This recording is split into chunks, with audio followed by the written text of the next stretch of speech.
ये 1840 की बात है और ये इंस्क्रिप्शन है 1838-1839 के आसपास की।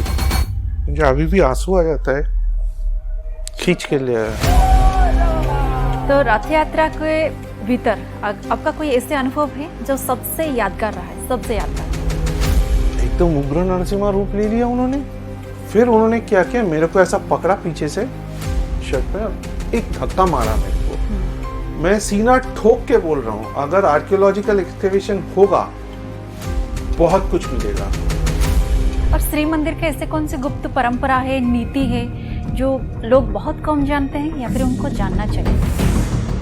तो हमारे धर्म में, सनातन धर्म में हर चीज हर किसी के लिए नहीं है।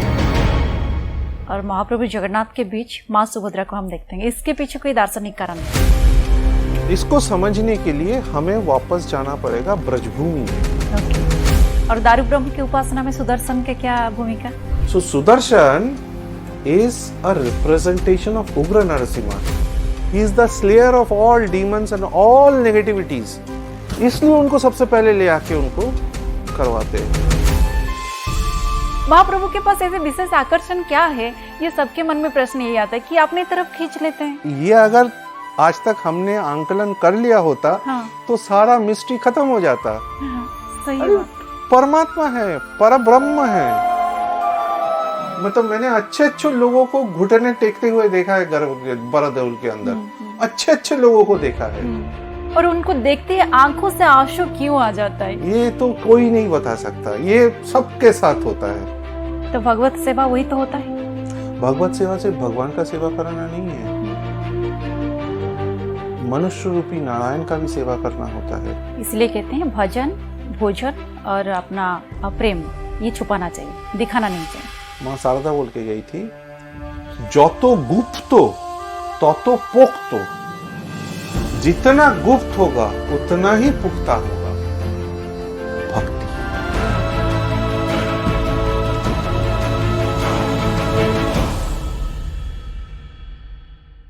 नमस्कार। जय जगन्नाथ। जय जगन्नाथ। समस्त को भक्तों माने जय जगन्नाथ और मेरा शुभकामनाएं सभी को रथ यात्रा के शुभ अवसर पे।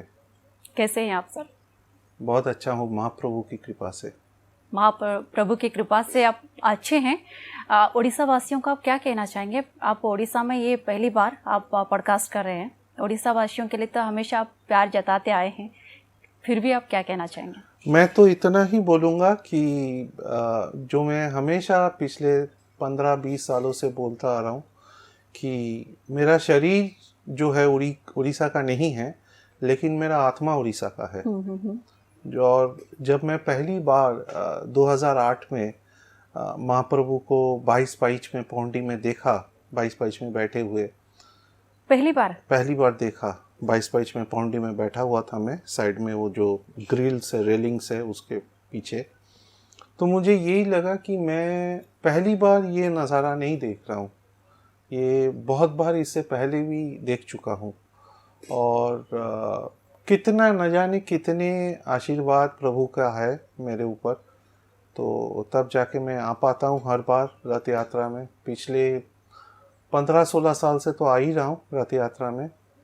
और उड़ीसा वासियों के लिए मैं यही बोलूँगा कि उनका तो अहोभाग्य है जिनका पुरी में जन्म हुआ, जिनका निवास पुरी में है, जो महाप्रभु का सेवायत है सारे, और जो उड्र देश में जन्मे हैं, कलिंग में जन्मे हैं, उनका तो अहो कृपा है उनके ऊपर। न जाने कितने जन्मों का पुण्य होगा कि तब जाके उनको आज इस उड़ीसा का स्टेट में उनको शरीर प्राप्त हुआ है, जन्म प्राप्त हुआ है।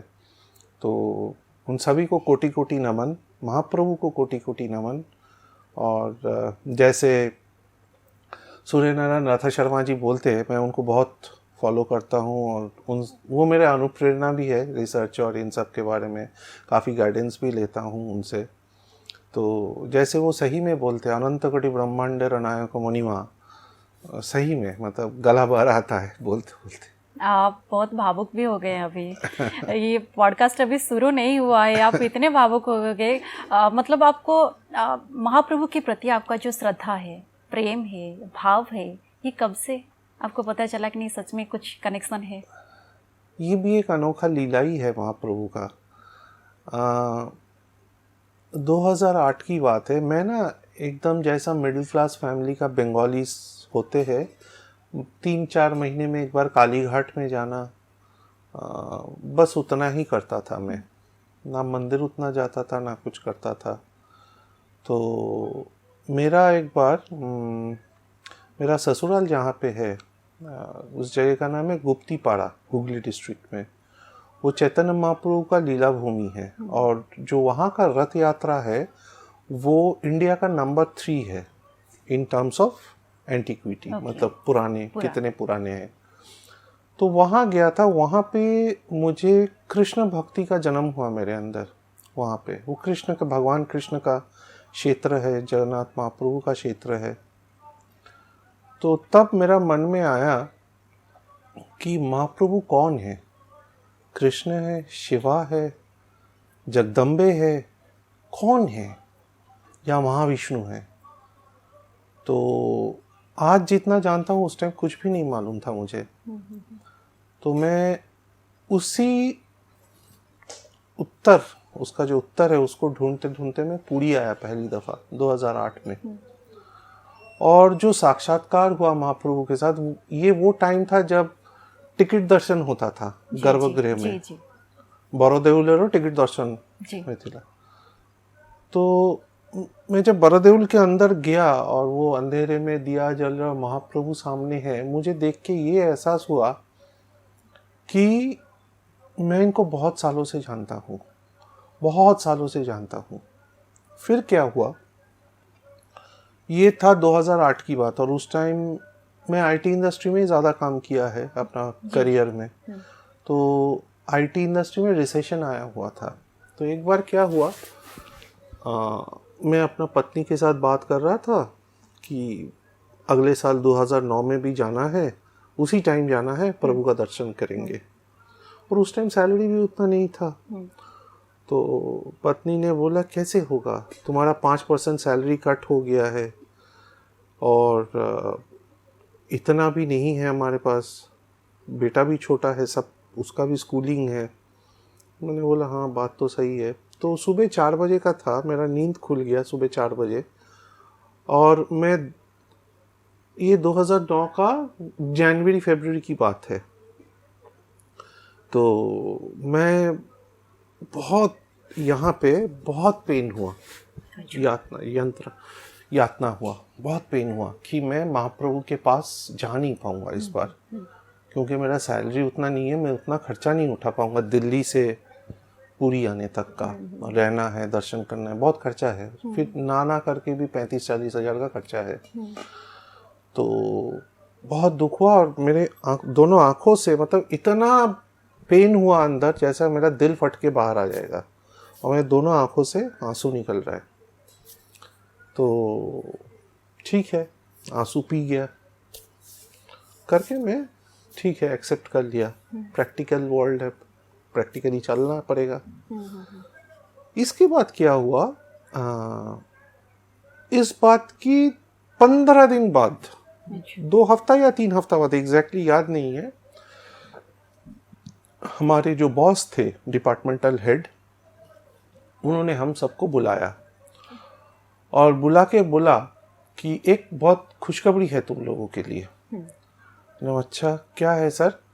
तो उन्होंने बोला कि मैनेजमेंट ने डिसाइड किया है 4 country, Brazil, Russia, India, China, brick countries, इनका एम्प्लॉयज़ को इंक्रीमेंट दिया जाएगा, क्योंकि ये मार्केट बहुत अच्छा है।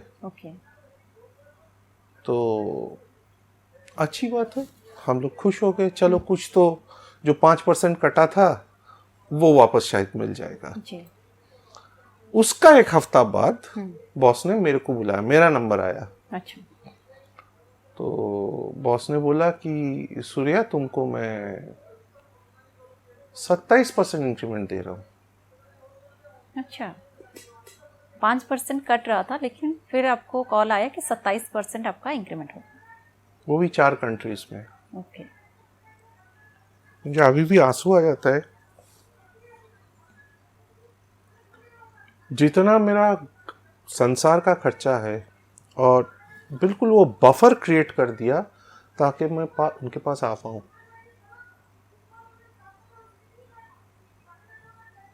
ये भी कनेक्शन उन्हीं ने ही बनाया कि मेरे भक्त को मैं कष्ट में नहीं देख सकता है, तो वही है सच में खींच के लिया है, खींच के लिया है। जब भी पुरी में आता हूँ, वो कलिया जो है खुद भी बहुत खाता है और हमें भी बहुत खिलाता है। कभी भूखा नहीं रह पाता हूँ मैं। किसी सपोज सुबह निकला हूँ, मंगला देख के टोटा गोपीनाथ मठ में गया, टोटा गोपीनाथ में। वहाँ का जो मठाधीश है वो भी मुझे अच्छे से जानते हैं। बहुत सारे मठों का मठाधीश मुझे अच्छे से जानते हैं। यहाँ पे नहीं, सिर्फ पुरी में नहीं, वृंदावन में भी, हरिद्वार में भी, काशी में भी। तो उन्होंने मेरे को बोला आओ बाल भोग पाओ। हो गया, मेरा ब्रेकफास्ट हो गया। भूख लग रहा था, मैं सोच रहा था कि यहाँ दर्शन करके फिर होटल जाके खाना खाऊंगा, ब्रेकफास्ट करूँगा। उतना दूर तक तुम्हें वेट नहीं करना पड़ेगा, तुम यहीं खाओ। इस बार भी जो आया हूँ उसका तो मैंने आपको बताया आप लोगों को शूट से पहले कैसे कैसे आया मैं। तो उनका जो है, हाँ ये ज़रूर है कि 18 साल हो गया उनके बारे में रिसर्च करते हुए। कभी आर्कियोलॉजी, कभी एपिग्राफी, कभी न्यूमिस्मैटिक्स, कभी कल्चरल साइड, तो कभी टेम्पल आर्किटेक्चर, अलग अलग एस्पेक्ट्स है। मतलब बहुत सारा चीज़ें हैं इस चीज़ के अंदर, बहुत सारा चीज़ें है। तो 18 साल से मैं सीख रहा हूँ। तो मैं अपने आप को हमेशा बोलता हूँ मैं स्टूडेंट ही हूँ, और ऐसा एक दिन भी नहीं जाता है जहाँ पे मुझे कुछ ना कुछ नया सीखने के लिए नहीं मिलता है। चाहे छोटा सेवायत भी आके मुझे कुछ ना कुछ सिखा के चला जाएगा, ऐसा भी हुआ है। जहाँ आपको कहीं रास्ता मिला ही नहीं, वहाँ खुद पर खुद रास्ता बन जाता है आराम से। मैं आपको बताऊं विजय जी कि मैं बंगाली हूँ, लेकिन पिछले हम दिल्ली में रहता हूँ। दिल्ली में नीलाचल सेवा संघ है हौस खास में जी।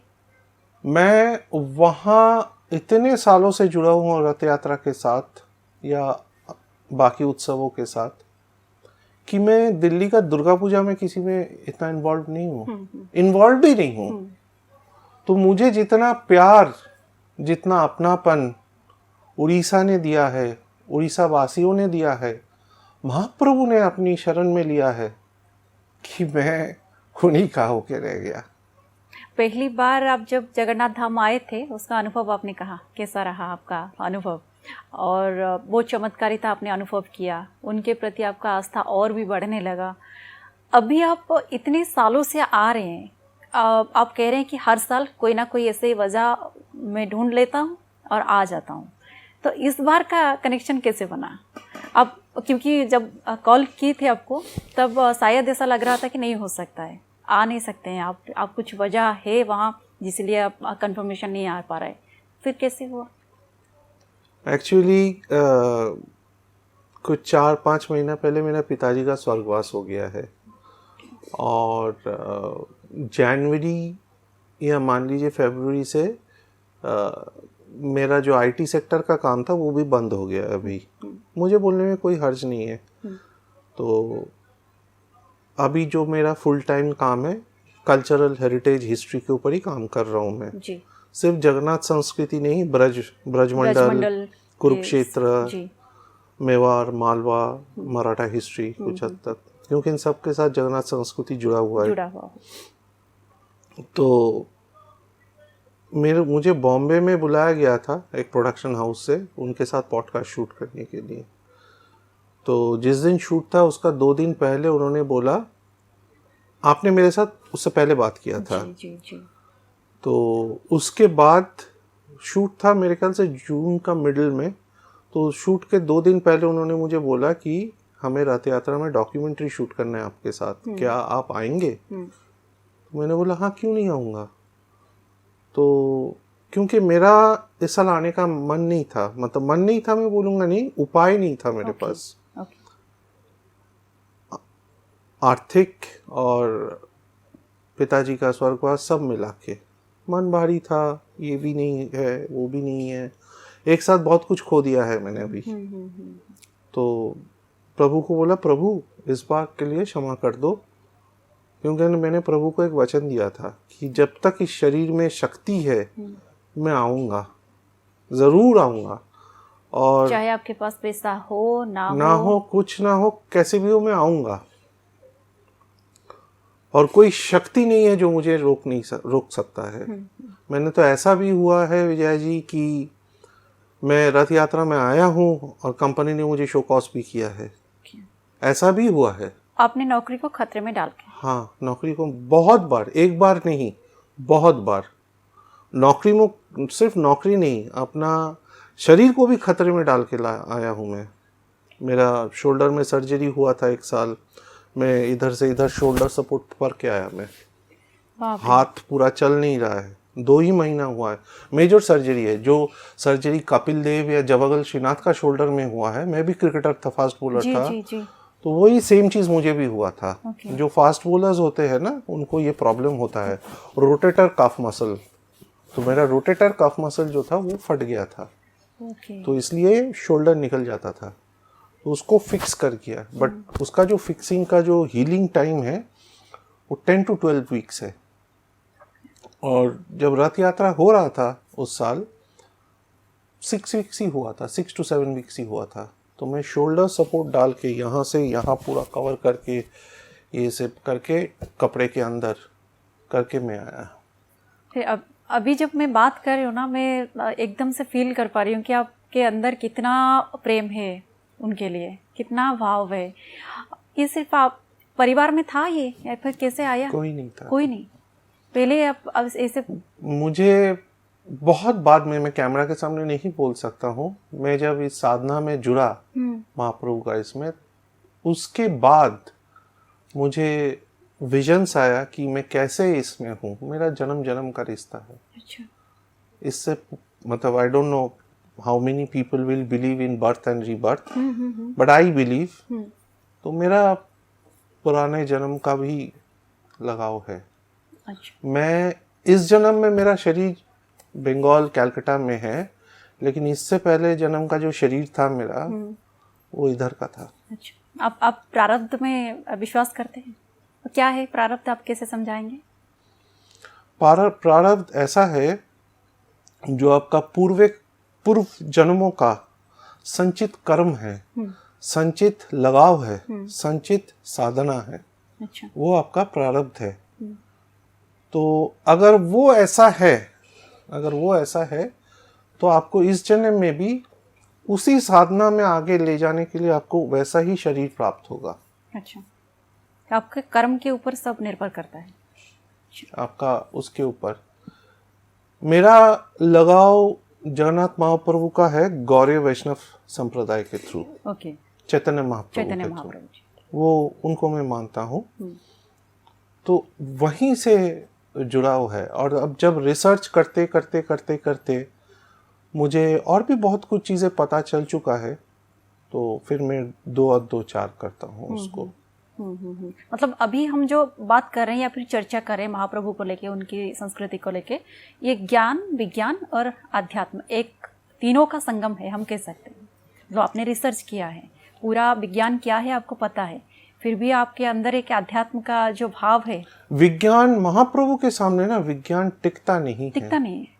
मैं अभी हाल ही में एक हमारे जर्नलिस्ट मित्र है शुभंकर मिश्रा जी, उनका पॉडकास्ट में मैंने शायद बोला था कि आज तक कई सारे रिसर्चर्स, हिस्टोरियंस, आर्कियोलॉजिस्ट, बहुत लोगों ने बहुत थ्योरीज दिया है, लेकिन इन सब लोगों ने, किसी ने बुद्ध का वो भी प्रमाण करने के लिए कोशिश किया है। ठीक है, वो अपनी अपनी जगह में काम किया है, with all due credits and respect to them. But मैं शुभंकर मिश्रा को भी यही बोल रहा था कि आप कोई भी थ्योरी आप सामने खड़ा करो विथ ऑल योर रीजनिंग्स, उस थ्योरी आगे जाके फेल होगा ही होगा।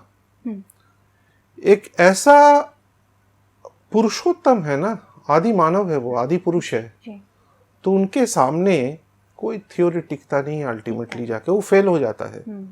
सब लोग एक प्रोबेबिलिटी बताते हैं कि ऐसा हुआ रहेगा कि सबरों का देवता किटुंग के साथ नीलमाधव का मेल बंधन हुआ रहेगा, लेकिन कैसे हुआ है और क्यों हुआ है उसका अलग अलग थ्योरी दिया है लोगों ने, जो एक हद तक काम करता है, फिर सर्टेन लिमिट के बाद वो लॉजिक बैठ नहीं पाता। क्योंकि आप अगर देखिए ऋग्वेद को स्टडी करेंगे, ऋग्वेद का जो पुरुषा सूक्ता है और जो पुरुषोत्तम को डिफाइन करते हैं, पुरुषोत्तम के बारे में बोलते हैं, आदि पुरुष या विराट पुरुष के बारे में, और वैसा ही विवरण हमें भगवत गीता में भी मिलता है। भगवान कृष्ण अपने मुंह से बोलते हैं, श्री भगवान उवाचे, जब वो बोलते हैं कि सर्वथा पाणिपादम तत् सर्वथो शिशिर मुखम सर्वते श्रुतिमल लोके सर्वमावृत्ते तिष्ठति, कि मैं हर कण में हूँ, आकाश में, पर्वत में, जंगलों में, नदियों में, हर जीव में। I am the universe, everywhere am I am he, I am he, I am ही।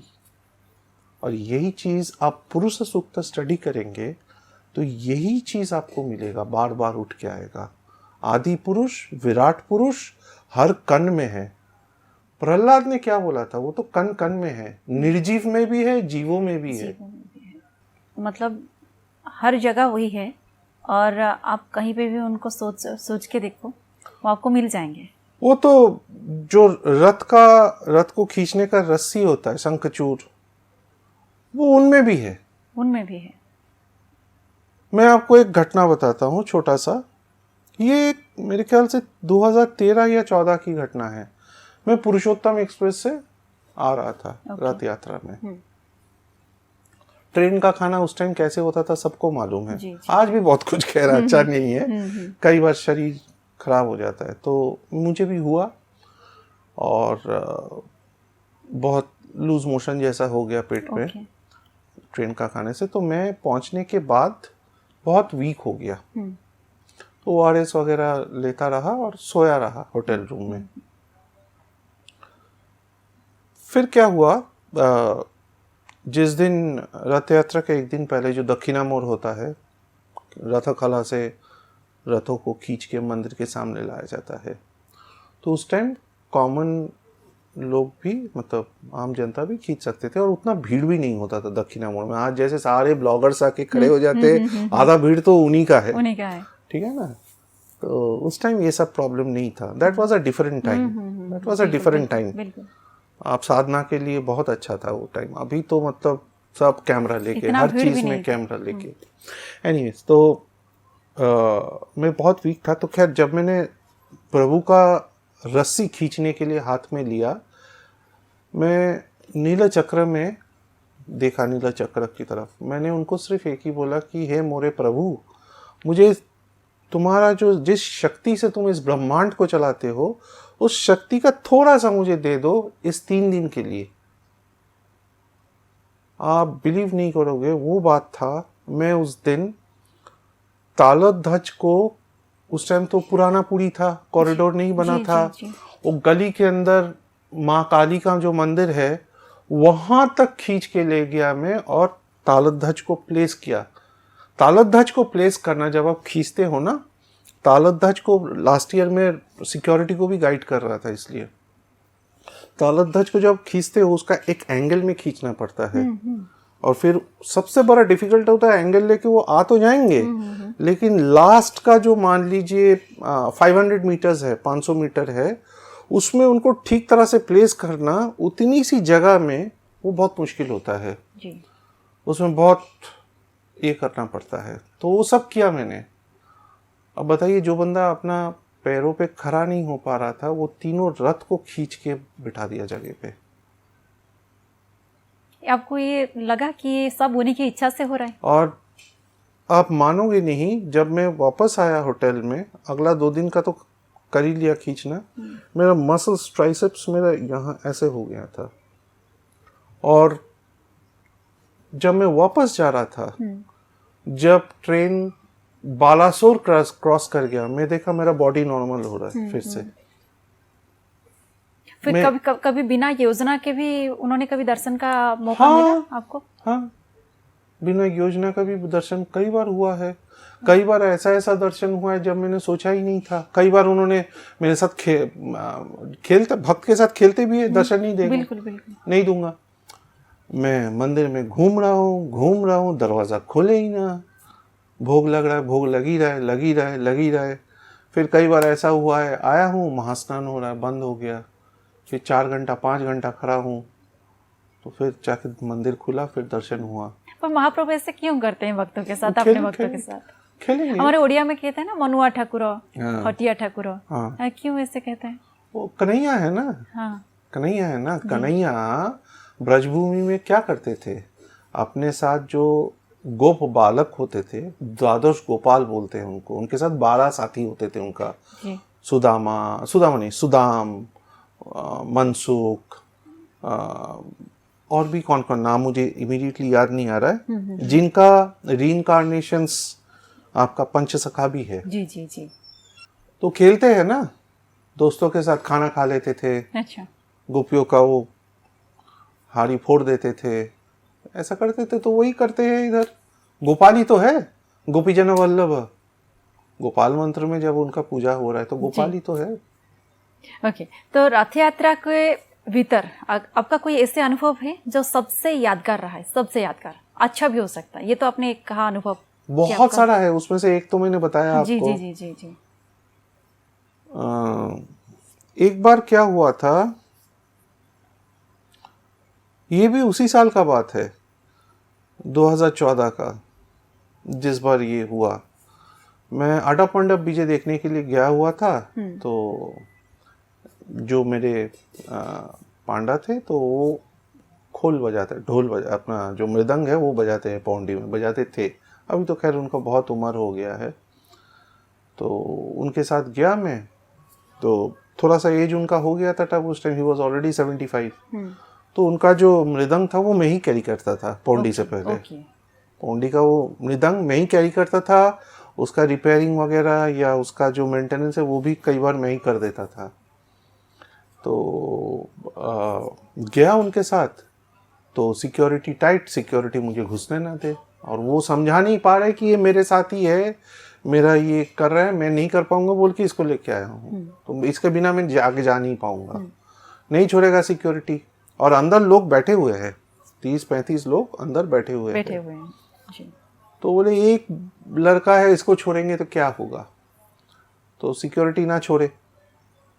इतने में क्या हुआ, तो उन्होंने मेरे को बोला ठीक है तू जा। मैंने बोला ठीक है, कोई दिक्कत नहीं है, मैं इधर सामने ही खड़ा रहूंगा, ठीक है ना, नाकाचौना द्वार के ऊपर, यहीं से देख लूंगा, कोई दिक्कत नहीं, मुझे पौंडी का आवाज सुनना है और महाप्रभु को देखना है, बस उसी में मैं खुश हूँ। तो वो ठीक है, तो मैं वेट कर रहा हूँ। इतने में उनका एक मित्र, सेवायत मित्र बाहर आते, मैं नाम नहीं लूंगा किसी का, बाहर आते हैं और आके पूछते हैं क्या हुआ है। तो वो ऐसे ऐसे बताते हैं, मैं देख रहा हूँ दूर से दोनों बात कर रहे हैं, और वो फिर कुछ देर बाद वो जो सेवायत आए थे वो मेरे को हाथ से ऐसे बुलाते इधर। मैं गया उनके सामने, मीडिया भी पूरा कैमरा वैमरा लेके बैठा हुआ है, मैं तो शर्मा रहा हूँ। तो बोलता है तू जाएगा मेरे साथ, सिक्योरिटी जाने नहीं देगा पुलिस वाले। और मैं आपको बताऊं विजय जी, उग्र नरसिम्हा रूप ले लिया उन्होंने। वैसा गुस्सा करते हुए मैंने जिंदगी में बहुत कम बार किसी को देखा है। उग्र नरसिम्हा रूप ले लिया। और मजे की बात ये भी है, जगन्नाथ तत्व में जगन्नाथ का जो पूजन होता था गंगा राजाओं के टाइम से या कपिलेंद्र देव का टाइम तक, नरसिम्हा मंत्र में पूजा होता था। नरसिम्हा मंत्र में ये मुझे मिला है रिसर्च के दौरान। गोपीजना वल्लभ या गोपाल मंत्र बाद में आया। तो एक टाइम क्या हुआ, दोनों एक साथ चलता था, फिर नरसिम्हा मंत्र मिट गया, गोपाल मंत्र में आज की डेट में होता है। ये वो टाइम था जब भक्ति मूवमेंट पीक पे था। कृष्ण भक्ति, राधा भक्ति एकदम पीक कर रहा था। ये उस टाइम का ट्रांजिशन फेज है। क्योंकि जगन्नाथ तत्व जो है पिछले 1000 सालों में एक ट्रांजिशन इवॉल्व किया है, जिसको बोलते हैं अंग्रेजी में। ओके। एक डेवलपमेंट हुआ है स्टेज बाय स्टेज और एक एक चीज जुड़ता गया। आज का जो रथ यात्रा का इतने सारे फेस्टिवल्स है, चाहे आपका सुनावेश हो, चाहे अदरपना हो, चाहे नीलाद्रि विजय हो, एक एक एक एक करके जुड़ता गया है। बिल्कुल। तो एकदम उग्र नरसिम्हा रूप ले लिया उन्होंने, पुलिस वालों को खा जाए एकदम। और पुलिस वाले भी मैं देख रहा हूँ थोड़ा थोड़ा डर के कांप रहे हैं। After all he is a sevayat of Mahaprabhu. तो फिर उन्होंने क्या किया, मेरे को ऐसा पकड़ा पीछे से शर्ट में और एक धक्का मारा मेरे को। मैं आपको बताऊं मैडम, वैसा धक्का आज तक मैं किसी से खाया नहीं हूं। एक धक्के में मैं सीधा अंदर क्या 10 फीट अंदर चला गया मैं। कितना पावर था उसमें, सोचिए। बाप रे। कि मुझ जैसा आदमी, मेरा 6 फीट 1 इंच हाइट है, 100 kgs हूं मैं, कि तुझसे वो उस धक्के में उतना दूर चला गया। और उसके बाद मैं अडप मंडप नीचे बैठ के आराम से देखा। इसको आप क्या बोलेंगे? इतना सुंदर दर्शन भी आपको मिला 4 फीट का दूरी से। इतना नजदीक से भी बहुत कम मिलता है लोगों को दर्शन, पर आपको मिल गया। मेरे को बहुत बार मिला है, बहुत बार मिला है। अपने रिसर्च के दौरान आपको श्री मंदिर में कोई ऐसा अद्भुत तथ्य आपको मिला जिसको आप बाद में जाके सोच रहे हैं कि ये कैसे हो सकता है? मेरे को ना एक्चुअली हाल ही में, बहुत रिसेंटली रिसर्च के दौरान मुझे इस बार देखना है वो महाराजा रंजीत सिंह के बारे में तो सबको पता है, पंजाब केसरी, है ना। और कोहिनूर उन्होंने व्हील कर दिया था कि जगन्नाथ महाप्रभु को जाना है उनका शरीर छोड़ने के बाद। लेकिन मुझे बहुत रिसेंटली ये पता चला है कि एक इंस्क्रिप्शन है पश्चिम दरवाजे पे, जहां पे उन्होंने अपना इच्छा प्रकाश किया है कि उनको एक तोरण बनाना है पश्चिम दरवाजे के ऊपर, बहुत बड़ा भव्य तोरण। राजा रानी मंदिर में जैसा तोरण है वैसा तोरण बनाना है। और तोरण का बहुत महत्व है शिल्प शास्त्र में, मंदिर टेम्पल आर्किटेक्चर, मंदिर का शिल्प शास्त्र में तोरण का बहुत महत्व है। It is a mark of ultimate respect, surrender. और उसके लिए उन्होंने बहुत सारा पैसा भी भेजा था, और लेकिन कंस्ट्रक्शन शुरू नहीं हुआ। उसके बाद उनका शरीर छोड़ने के बाद उनका दीवान ने भी गजपति महाराज तक को भी चिट्ठी लिखा है। ये 1840 की बात है और ये इंस्क्रिप्शन है 1838-1839 के आसपास की। तो एक बहुत बड़ा रोचक तथ्य है कि महाराजा रंजीत सिंह का कोहिनूर दे देना, तोरण बनाना, इतना लगाव था उनका महाप्रभु के तरफ। और ये इसलिए था क्योंकि वो गुरु नानक देव जी को, नानक पंथ जिसको बोलते हैं, गुरु नानक देव जी को वो बहुत मानते थे। तो इसके ऊपर कोई बुक आप लिखने का सोच रहे हैं? हाँ, मुझे अभी कुछ काफ़ी पब्लिशर्स ने मुझे अप्रोच किया है कि आप why don't you right a book. सारा सब कुछ तो कवर करना बहुत मुश्किल है एक बुक में, और एक अकेला आदमी के लिए भी बहुत पॉसिबल नहीं है। बट हाँ, शायद रथ यात्रा के बाद में इसके बारे में सोचूंगा। अभी कितने बुक पब्लिश हो चुके हैं आपके? मेरा अभी एक ही बुक है, लेकिन काम 3 बुक के ऊपर चल रहा है। एक जगन्नाथ महाप्रभु को लेकर कोई नहीं, जगन्नाथ महाप्रभु को लेकर अभी स्टार्ट नहीं किया, बट लिखूंगा, और अगर पब्लिश हुआ तो वही सबसे पहले पब्लिश होगा। अच्छा, फिर तो मेरा अभी 2 बुक और चल रहा है काम, जिसका एक कुरुक्षेत्र के ऊपर और एक ब्रजभूमि के ऊपर। इतना सारा जानकारी आपको कैसे है? मतलब उड़ीसा के लोगों को भी इतना सारा जानकारी नहीं है जितना आपको है। बस लगाव है, प्रभु की इच्छा है और जानने का इच्छा है। अच्छा, आप हमेशा कोशिश करते रहते हैं कि पुरी के बारे में और जानने की, जगन्नाथ के बारे में और जानने की। उनके और मैं तो अभी रिसेंटली एक पॉडकास्ट में मेरे ख्याल से रणवीर के साथ, इलाहाबादिया के साथ, बियर बाइसेप्स में मैंने बोला भी है कि जीपीआर में जो मिला है हाँ। आईआईटी गांधीनगर को इसके कॉरिडोर बनाने के टाइम पे जी। मैं सीना ठोक के बोल रहा हूं, अगर आर्कियोलॉजिकल एक्सकेवेशन होगा बहुत कुछ मिलेगा, और भी बहुत, बिकॉज चोरागंगा देव का अनंतवर्मन चोरागंगा देव से भी पहले ययाति केसरी 2 जब इस शहर को पुनर्प्रतिष्ठा कर रहे थे, विष्णु उपासना के लिए माधव विग्रह प्रतिष्ठा कर रहे थे, उन्होंने भी पूरी शहर को नई तरीके से बनाया था।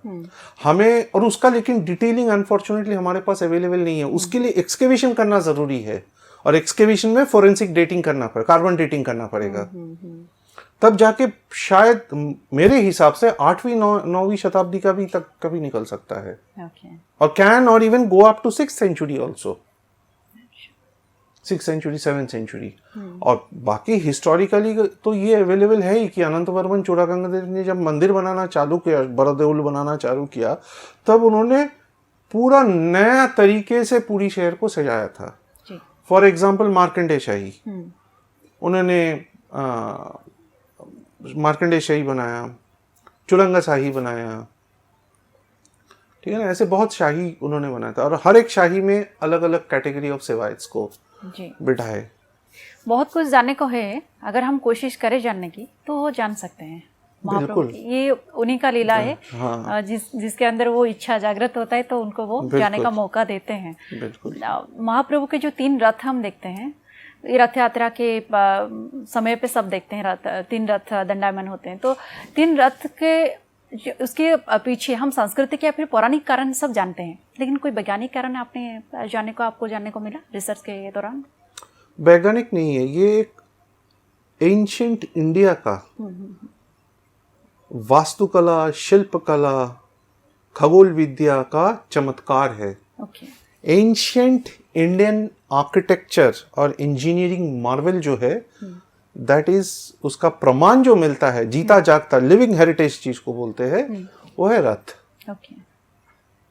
हर साल टूट रहा है, हर साल नई तरीके से बन रहा है, कोई रिटर्न एसओपी नहीं है या कोई ट्रेनिंग नहीं है, फादर टू सन, वंश परंपरा में गुरु से शिष्य को आ रहा है।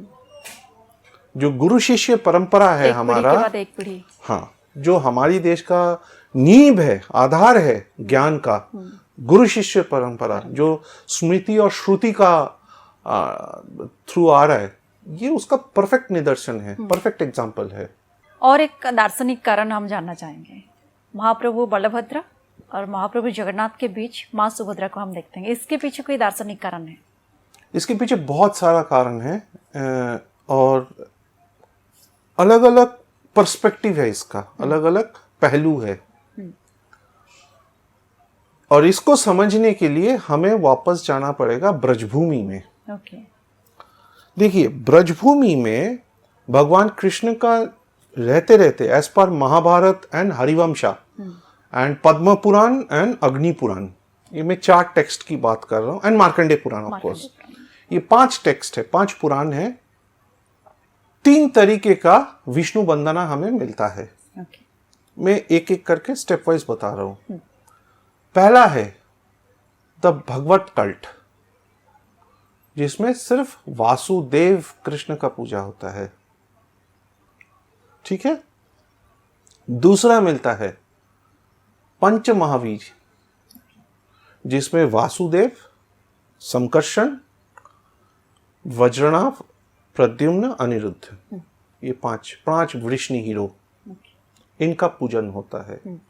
तीसरा जो आज आप देखते हैं, दी वृष्णि ट्रायड, ये लोग वृष्णि कुल से थे। यादवों का 2 मेन कुल था जो महाभारत में मिलता है और जो कुरुक्षेत्र में भी लड़ा था जी। एक है वृष्णि, जहां से वासुदेव, संकर्षण, प्रद्युम्न, ये वृष्णि हीरोज आए, और दूसरा था अंधकास। अंधकास में कौन है? वासुदेव कृष्ण का एक बहुत बड़ा सेनापति सातकी, वो अंधकास थे, अंधका कुल से थे। तो वृष्णि ट्रायड, संकर्षण, एक नाम सा वासुदेव, एक नाम सा इज सुभद्रा। नाउ जब मैंने रिसर्च करना चालू किया, मेरा एक ही टारगेट था, जो सुभद्रा का भुवनेश्वरी रूप में पूजा, सुभद्रा को योगमाया के रूप में दिखाना, सुभद्रा को माता लक्ष्मी के रूप में दिखाना, ये सारा था। लेकिन मेरा इंटेंट था कि सुभद्रा कहां से एक नामसा होती है या एक नामसा कहां से सुभद्रा होती है, वो मिलता है विष्णु धर्मोत्तर पुराण में। विष्णु धर्मोत्तर पुराण आपको एक नामसा को सुभद्रा बताते हैं। बाकी जो आर्कियोलॉजिकल एविडेंसेस है, आइकोनोग्राफिकल एविडेंसेस है, इंस्क्रिप्शनल एविडेंसेस है, वो अलग है। क्योंकि आपको आज भी इलोरा में जाएंगे तो वृष्णि ट्रायड मिलेगा आपको, संकर्षण, एक नामसा, वासुदेव। और या तो आप मान लीजिए your classic example Anant Vasudev temple Bhubaneswar का ही, वहां पे भी यही चीज है, द वृष्णि ट्रायड, राइट। तो ये है इसका मूल तत्व। इसके ऊपर अलग अलग वेरिएशन आया है। जैसे शाक्त है वो उनको भुवनेश्वरी के रूप में पूछते हैं, लेकिन जो बौद्ध है वो उनका संघ के रूप में पूछते हैं। Buddha is Jagannath, Dharma is Balram बड़ो ठाकुर, एंड संघ इज सुभद्रा, माता सुभद्रा। तो बड़ा ठाकुर बलभद्र जी को हम कृषि के प्रतीक मानते हैं, हलधर उनको कहते हैं। तो जगन्नाथ जी किसके प्रतीक हैं? जगन्नाथ जी तो पुरुषोत्तम है, कृष्ण है, सुदर्शन चक्रधारी है। और क्या आप मतलब वो तो मुक्तिदाता है वो। देखिए एक चीज आपको भागवतम में ले जाता हूं मैं, श्रीमद् और एक बात, ये श्रीमद् भगवत गीता और श्री भागवतम में क्या अंतर है? श्रीमद् भागवत गीता, देखिए महाभारत में बहुत सारे गीता है, 200 के करीब गीता है, 206 या 207। बट ये जो गीता है जो हम पढ़ते हैं उसको हम श्रीमद् भागवत गीता बोलते हैं, क्योंकि वो श्री भगवान उवाचे, भगवान का जो कहा, इसलिए वो श्रीमद् भागवत हो जाता है।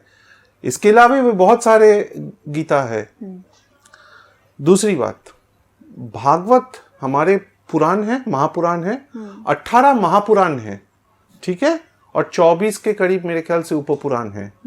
जो ये 18 महापुराण है, इनमें नंबर 1 है श्रीमद् भागवतम या भगवत महापुराण। एक है श्रीमद् भागवत गीता और ये भागवत महापुराण, जिसको हम भागवतम बोलते हैं। यही है फर्क। अच्छा, अब मैं आपको ले जाता हूं भागवतम में।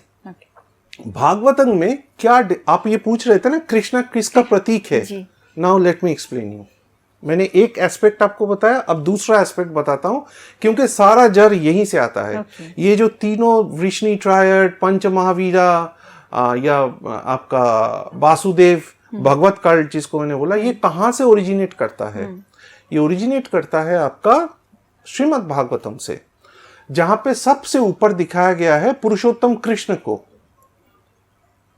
उनसे एक लाइन निकलता है संकर्षण, संकर्षण से निकलते हैं सदाशिव। संकर्षण कौन है? बलदेव, बड़ो ठाकुर, बड़ो ठाकुर से सदाशिव, सदाशिव से परम शिवा। आप और मैं जो मंदिर में जाके शिवलिंग में अभिषेक करते हैं, दैट इज परम शिवा। उनके ऊपर भी एक शिवा है, सदाशिव, और उनके ऊपर है बड़ो Thakur, and he is the गुरु तत्व। दैट इज वाई ही बड़ो ठाकुर इज द गुरु तत्व। इसलिए कई बार हम नटखटपन में बोलते हैं कि अगर महाप्रभु नहीं दे रहे, बड़ो ठाकुर के पास जाओ, वो बोलेंगे तो दे देंगे, क्योंकि ही इज द गुरु तत्व। गुरु का बात नहीं टालेंगे वो, बड़े भाई का बात भी नहीं टालते हैं। This is one perspective. दूसरा, यहां से क्या निकलते हैं?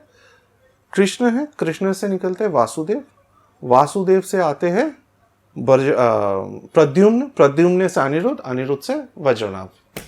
ये है ब्रेकअप और ये है मेन एस्पेक्ट्स। और दारू ब्रह्म की उपासना में सुदर्शन के क्या भूमिका? सुदर्शन इज का जो प्रतीक है, सुदर्शन को वृष्णि ट्रायड पकड़ हम देखेंगे, वृष्णि ट्रायड में सुदर्शन इंक्लूडेड नहीं है। सुदर्शन इंक्लूडेड है एज अ सेपरेट डीटी, वो वैसे इंक्लूडेड नहीं है। सुदर्शन प्रभु का इधर है, ठीक है ना, आयुधा, एज वन आयुधा। बिल्कुल।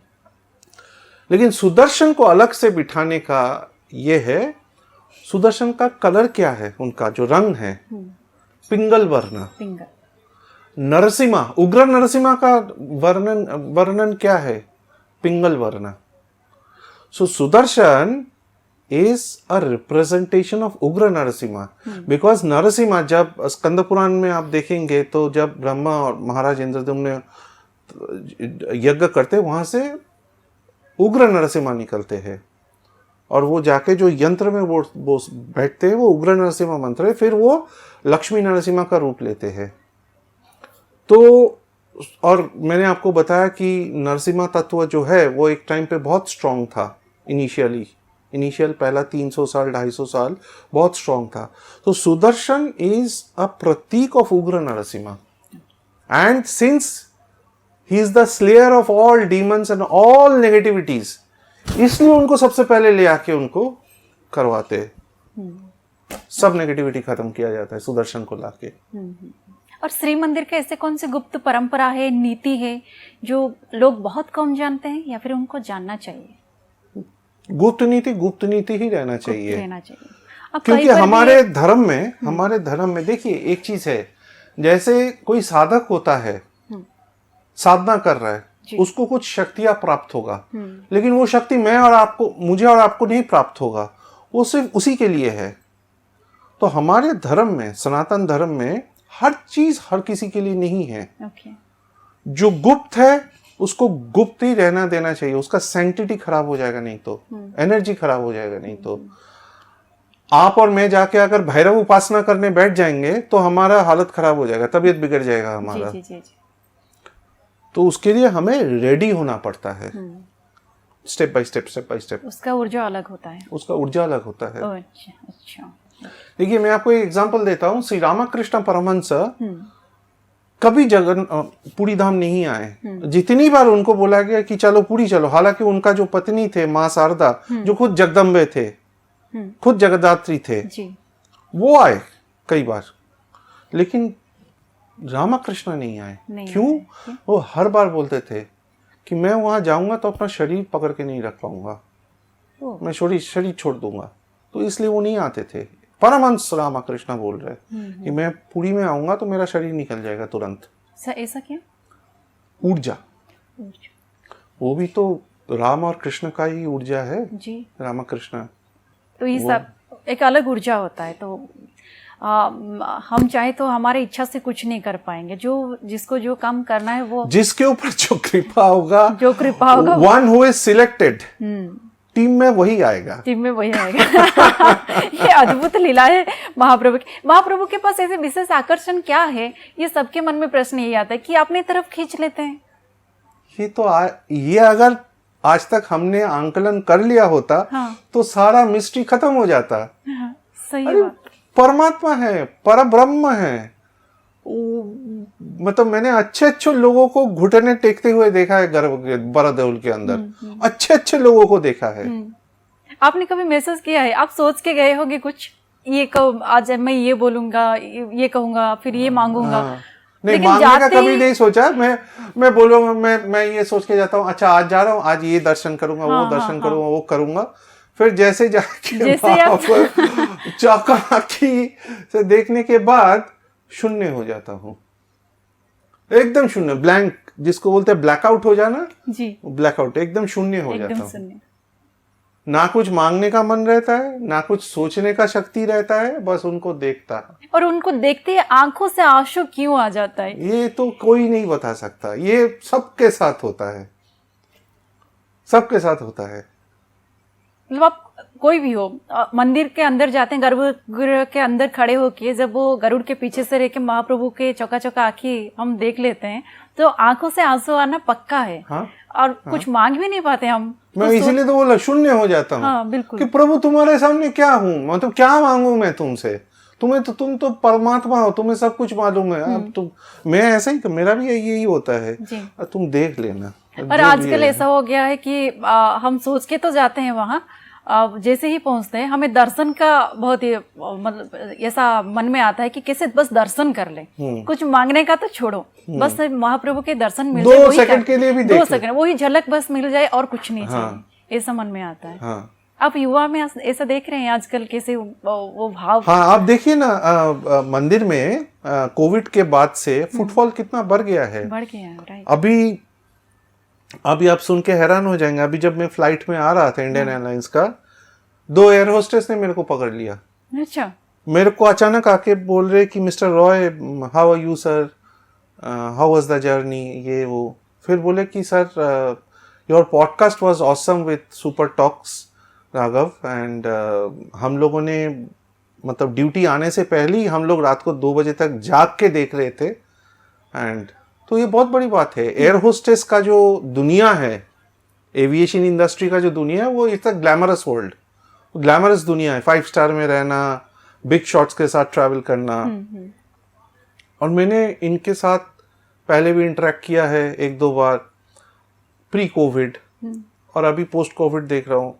अनइमेजिनेबल कि एक एयर होस्टेस जो 25, 26, 27 साल उम्र होगा इनका, या लेट्स से 25 से 30 साल उम्र होगा, ये लोग आगे बढ़ के आके, आई एम नो सेलिब्रिटी, मैं तो सिर्फ एक पॉडकास्ट ही किया है, बोला है, मैं कोई सिनेमा स्टार भी नहीं। तो चाहते हैं आपके जरिए जो लोग जान, वो तो उन्हीं का लीला, वही जाने वो क्या चाहते हैं। मैं तो बस अपना काम कर रहा हूं। बट ऐसा युवा आज के लिए आके जुड़ रहे हैं, इसके बारे में पता करने का कोशिश कर रहे हैं, समझने का कोशिश कर रहे हैं, बहुत बड़ी बात है। मुझे हर रोज, मैं आपको बताऊं, पिछले 6 महीने से हर रोज कम से कम मैं 7 से 8 ईमेल या इंस्टा मैसेज या फेसबुक मैसेंजर मैसेज में जवाब देता हूँ। हर किसी को दर्शन करने आना है, गाइडेंस चाहिए, किसी को कुछ तत्व के बारे में, जगन्नाथ महाप्रभु कल्चर रिलेटेड कुछ क्वेरी है, उसको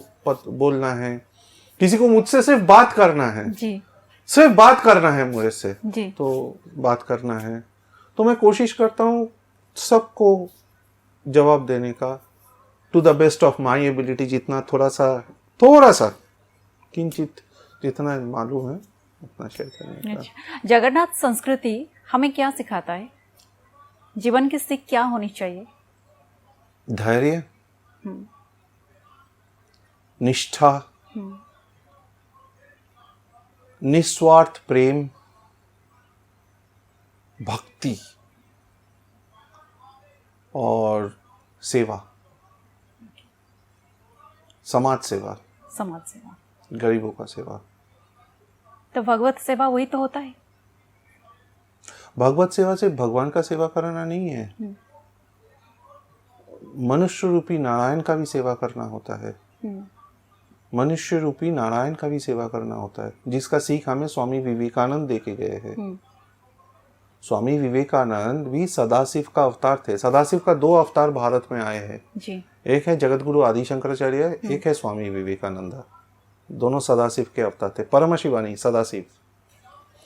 तो ये लोग भगवत सेवा का ही तो, एक भक्ति का और ज्ञान का देके गए हैं, और एक सेवा का और साइंस का ये देखे गए हैं, सीख देखे गए हैं। तो भगवत भाव हम अपने अंदर जागृत कैसे करें? हम बहुत सारे अभी तो आप देख रहे होंगे कथावाचक उनके तरफ सुनते हैं। मैं आपको एक बात बताऊं, भक्ति जो है सबसे ज्यादा डिफिकल्ट है, वो सबसे आखिरी में प्राप्त होता है। सच्चा भक्ति जो है वो सबसे आखिर में प्राप्त होता है। इसीलिए मैंने इस डिस्कशन का शुरुआत में बोला था कि जो उड़ीसा में जन्मे हैं, उत्तर प्रदेश में जन्मे हैं, महाप्रभु का सेवा कर रहे हैं या महाप्रभु का रोजाना दर्शन कर रहे हैं, महाप्रसाद पा रहे हैं, उनसे बड़ा पुण्य किसी का नहीं है प्रारब्ध में, क्योंकि उनको हाईएस्ट फॉर्म ऑफ भक्ति मिला हुआ है, तब जाके उनका जन्म, ये शरीर मिला है इधर का। भक्ति का कोई उम्र होता है? कोई उम्र नहीं होता है भक्ति का, कोई उम्र नहीं होता है। किसी भी उम्र में हम कर सकते हैं, भक्ति कर सकते हैं। कोई भी कर सकता है, कोई भी कर सकता है, बशर्ते, मतलब ये आप कह रहे हैं कि जब जागो तब सवेरा, जब हमें वो तो चेतना जागृत होगा आपके अंदर, भक्ति जागृत होगा। श्रीमद् भागवतम में नवता भक्ति का रूप दिखाया गया है ना, अलग अलग रूप दिखाया गया है, जिसमें संकीर्तन सबसे हाईएस्ट होता है। लेकिन उनके संग संग ये भी बोला गया है कि जब तक भक्ति देवी कृपा नहीं करेगा तुम्हें भक्ति नहीं मिलेगा। इसलिए माँ कुंती महाभारत का शांति पर्व में वासुदेव कृष्ण को बोलते हैं, हे कृष्ण मुझे और कष्ट दो ताकि मैं हर दिन तुम्हें याद करूं, क्योंकि सुख और वैभव मिलेगा तो मैं तुम्हें भूल जाऊंगा। सब कुछ त्याग कर देते, सुख शांति सब कुछ। लेकिन आजकल ये सब कम हो गया है, आजकल सुख ज्यादा चाहिए लोगों को, और वो भी बहुत आसानी में चाहिए। दिखावा बहुत हो गया है, दिखावा बहुत हो गया। मैं एक चीज आपको बोलूंगा, मैं कई बार, मैं ये नहीं बोल रहा हूं कि वो उनका भक्ति मिथ्या है या झूठा है या कोई त्रुटि है, ऐसा नहीं।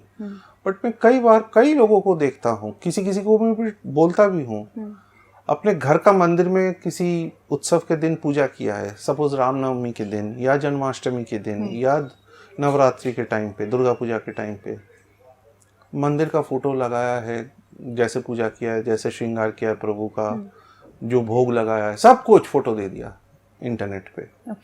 भक्ति जितना गुप्त होता है उतना पुख्ता होता है, जितना दिखाओगे वो भक्ति एकदम पतला हो जाता है, जिसको बोलते हैं। इसलिए कहते हैं भजन, भोजन और अपना प्रेम ये छुपाना चाहिए, दिखाना नहीं चाहिए। ये संत, साधु संत तो कहते हैं, लेकिन उनके बातों का जो मर्म है हमें समझना चाहिए। तो यही बिल्कुल यही है, यही है। और सिर्फ बंगाली में जो रामकृष्ण परमहंस है, तो उन्होंने एक शब्द नहीं, माँ शारदा बोल के गई थी, ये माँ शारदा बोल के गई थी, जतो गुप्तो ततो पोक्तो, जितना गुप्त होगा उतना ही पुख्ता होगा भक्ति। जितना गुप्त रखोगे उतना बढ़ेगा और पुख्ता भी होगा। बहुत अच्छा लगा आपसे बात करके, और इतना कुछ जानकारी है आपके पास, जाने को मन है, लेकिन ये समय का निर्देश है। और एक आखिरी क्वेश्चन, ये इसलिए मैं आखिरी प्रश्न आपके लिए रखूंगी, क्योंकि जीवन में इतना कुछ आपने देखा है, समस्या भी देखे हैं आप, उसका समाधान का रास्ता भी कैसे निकल गया वो भी देखे हैं आप।